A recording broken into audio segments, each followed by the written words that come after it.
అన్నీ ఒకటేసారి ఇంప్లిమెంట్ చేస్తున్నారు సార్. అది ఏమైపోతుందంటే ఇప్పుడు 3 monthsకి ఒకసారి చేస్తున్నారు.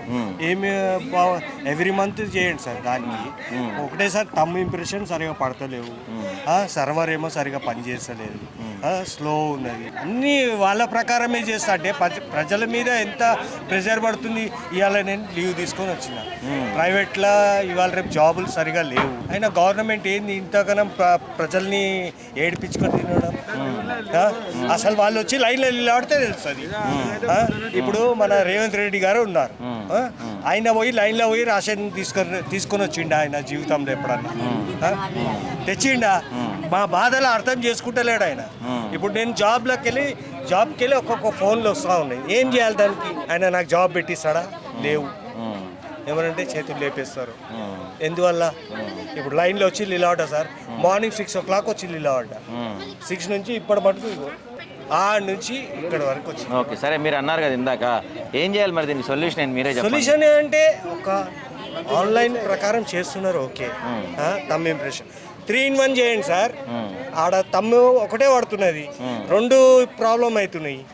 దానివల్ల లేట్ అయిపోతుంది. 3 in 1 చేయండి సార్.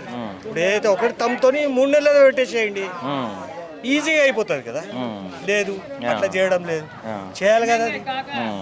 పెద్ద ఇంజనీర్స్ ఉన్నారు, సాఫ్ట్వేర్స్ ఉన్నారు.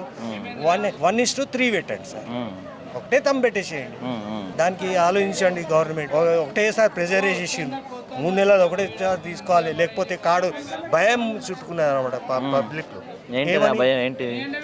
3 నెలల ఇప్పుడు రాలేదనుకోండి, 30 తారీఖు వచ్చినాం, లాస్ట్ 30th వరకు అని అన్నారు. దాని తర్వాత నెక్స్ట్ మంత్ రాదు, మళ్ళీ నెక్స్ట్ మంత్ రాదు. ఇప్పుడు 30 తారీఖు లోపల ఎంతమంది ప్రజలు ఉన్నారు మన తెలంగాణలో? అవన్నీ ఉన్నాయి కదా సార్. ఆలోచించాలి కదా. పబ్లిక్ మీద అవేర్నెస్ చేస్తున్నారు వీళ్ళు. ఎంత మీరే చూస్తున్నారు, ప్రతి ఒక్క దగ్గర జరుగుతూనే ఉన్నది. అది కొద్దిగా ఆలోచించి. సన్నబియ్యం అంతమంది తీసుకున్నారా? పోయిన నెల తీసుకున్నాం సార్, ఎవ్రీ మంత్ తీసుకున్నాం. సన్నబియ్యం బాగున్నాయి.